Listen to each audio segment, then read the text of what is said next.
"Are you sure this is the right way, Mark?" David asked, swatting away mosquitoes. "Relax, will you?" Mark chuckled. "Trust my navigation skills." The sun dipped below the tree line, casting long, eerie shadows. They finally found a clearing, perfect for camping. They unloaded their gear, unaware of the eyes watching them from the dense undergrowth. "Did you hear that?" David whispered, suddenly uneasy. A low growl seemed to echo through the forest. "Probably just your stomach rumbling," Mark joked, but a shiver ran down his spine. They finished pitching their tent as darkness enveloped the woods. Strange shapes moved at the edge of their vision. Whispers seemed to ride the wind. "It's getting cold," David said, his voice trembling. Something rustled nearby. "Closer. Let's just stay in the tent tonight," Mark said, his bravado gone. He zipped the tent flap shut. Too late. They were already surrounded. A blood-curdling shriek split the night. David and Mark scrambled out of the tent, hearts pounding. Two glowing eyes, red and malevolent, stared back at them. The creature lunged. It was unlike anything they had ever seen, covered in matted fur with razor-sharp claws. Panic surged through them. "Run!" David screamed, scrambling over fallen branches. Mark followed, his foot catching on a root. He fell, twisting his ankle in pain. David turned back to see Mark struggling to get up, the creature closing in. "Leave me!" Mark yelled, his voice hoarse with terror. David hesitated, torn between helping his friend and saving himself. Then the creature pounced, its roar echoing through the night.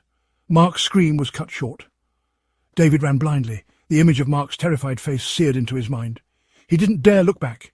He just kept running until he collapsed, gasping for breath, alone. David awoke to the sound of his own heartbeat pounding in his ears. He was trapped. Thick vines smelling of decay bound his hands and feet. He struggled against the restraints, panic rising like bile in his throat. Footsteps, heavy and deliberate, approaching. He held his breath, squeezing his eyes shut. "Help!" he screamed, the word catching in his throat. But would anyone hear him in this desolate place? Giant, calloused hands gripped him, pulling him upright. David opened his eyes to a face he could barely comprehend.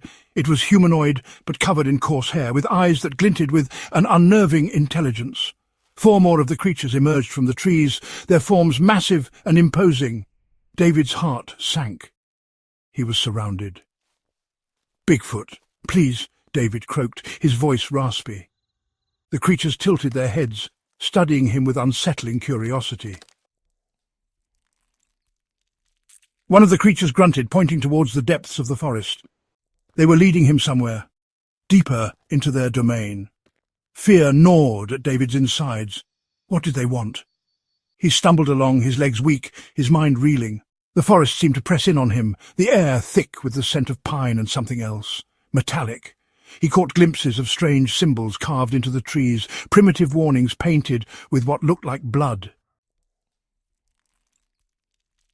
They reached a clearing bathed in moonlight. In the centre stood a crudely built structure, constructed of logs and animal bones. The air crackled with a strange energy. The Bigfoot creatures pushed David towards the structure. He peered inside, his breath catching in his throat. There, huddled in a corner, was another person. A young woman, her eyes wide with terror. She looked up at David, a flicker of hope igniting in her gaze. One of the creatures grunted again, this time pointing at the woman and then back at the dark forest. A choice. David felt a surge of anger.